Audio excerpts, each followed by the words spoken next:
Paano nga ba mag-apply ng multipurpose loan or short-term loan dito sa Pag-ibig? Online lang. Hindi na kailangan mag-fill out ng form. Instead, gamit lang yung phone or computer mo. Pwede na itong gawin ng mas mabilis. Paano? Tara, pag-usapan natin. By the way, kung first time mo sa channel na to and gusto mo pa ng mga online tutorial videos katulad nito, please click the subscribe button. Mas madali na mag-apply ng loan sa Pag-ibig, mapa short-term loan, multipurpose loan, kahit nga calamity loan, pwede dito. Naka-open na ngayon yung Google Chrome ko, maging yung sa phone. Bali, ang gagawin lang muna natin ay i-search natin yung Pag-ibig online. So, search ko muna siya. And then, makikita nyo tong website na pag-ibigfondservices.com. Pansin nyo, pareho pag sa computer and sa cellphone. And then, ang gagawin natin, click lang natin tong Virtual Pag-ibig.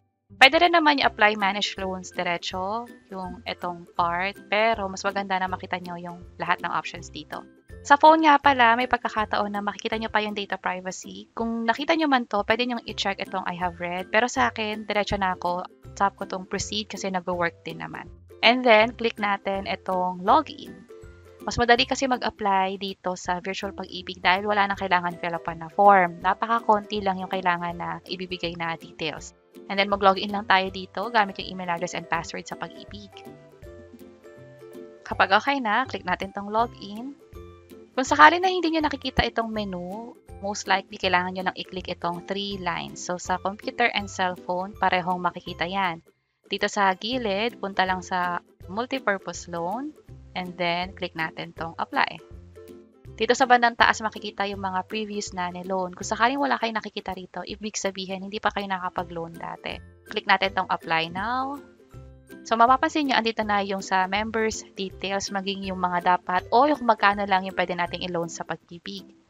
And by the way, dahil pareho lang naman yung view sa computer and cellphone, proceed tayo gamit yung sa computer. But again, kahit anong device ang gamitin nyo, mapa computer, cellphone, tablet man yan, pareho lang yung requirements and yung proseso, basta nasa tamang website kayo ng Pag-ibig. I-discuss ko lang to na yung total savings, ito na yung naipon natin sa Pag-ibig simula nung naging miyembro tayo. Kasama na dito yung dividendo na nakuha natin o yung kinita habang yung pera ay nasa Pag-ibig pa. And then, ito yung 80% total accumulated value or TAV. Yung TAV na tinatawag, total savings din yon.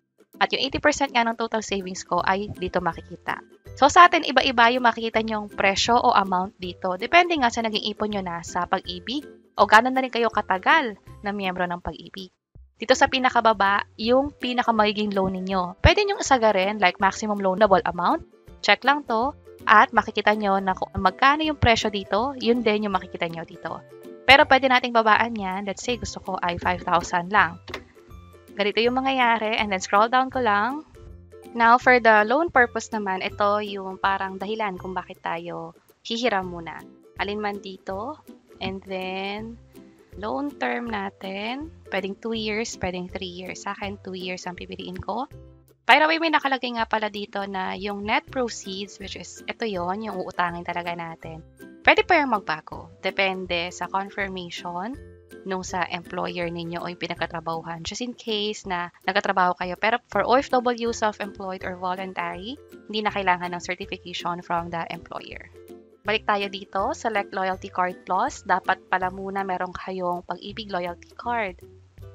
At meron kaming ginawang hiwalay na tutorial video kung paano yan makuha. One day lang nakuha na namin to. Bali, ID na to, valid ID at ATM card pa. Pwedeng powered by AUB or Union Bank. Pwede nyo i-check yung Pager channel namin. Yung link ay nasa description sa baba. Now, balik tayo sa Loyalty Card. Piliin ko to. And then, makikita rin kung anong bank yon. So, dalawa na kasi nakuha ko. Isang Union Bank, isang AUB. At maganda rin na meron kayong AUB, by the way, para nga naman kung sakaling magbabayad kayo ng loans, wala nang charges. Libre yung pagbayad gamit yung Hello Pag-ibig app. Then, scroll down ko lang. Click here to indicate that you have read and agree sa application agreement. Pwede nyo i-click ito para mabasa further bago mag-proceed. Pero sa akin, okay na. Check ko to. Click ko yung submit. Submit multipurpose loan. Yes. And then, click ko tong okay, hintayin ang code na ma-receive sa phone ninyo. Yung phone, dapat active ito. And right away na ma-receive na nyo yung code katulad nito, hahanapin nyo lang yung OTP, yung 4 numbers. Enter ko lang dito. And then, click ko na yung proceed. Pending for employer certification. Bali, ang mangyayari, every time na mag-login kayo sa virtual Pag-ibig account ninyo, punta lang kayo dito sa multipurpose loan and then pwede nyo i-check yung view. Pero kung wala pa kayo nakikita rito, punta lang ulit kayo doon sa apply now na option and then dito nyo makikita yung status niya. Sa ngayon ay nasa pending pa nga siya. Pwede itong for approval hanggang sa ma-approve na or ma-release na nga sa inyo yung inutang ninyo sa Pag-ibig. Pwede nyo nga rin palang i-view ito from here.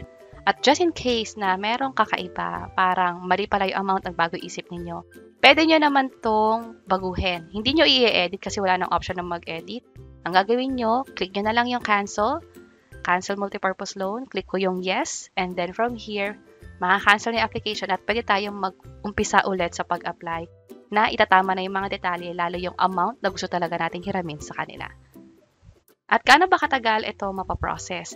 Ang sinabi mismo ng Pag-ibig ay pwedeng ma-receive yung loan as fast as 3 days. 3 business days ito. So, pwede nyo nang itry yung multipurpose loan and then within the week, hopefully mabigay na agad kung walang magiging issue or walang magiging problema sa pag-certify ng loan ninyo.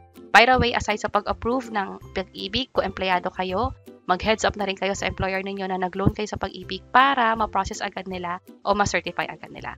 Sana nakatulong tong video na to. Kung pakiclick ang like button at para sa iba't ibang mga tutorial videos, pwede nyo i-check itong mga nasa baba. Sana makatulong and see you sa mga next videos. Bye-bye!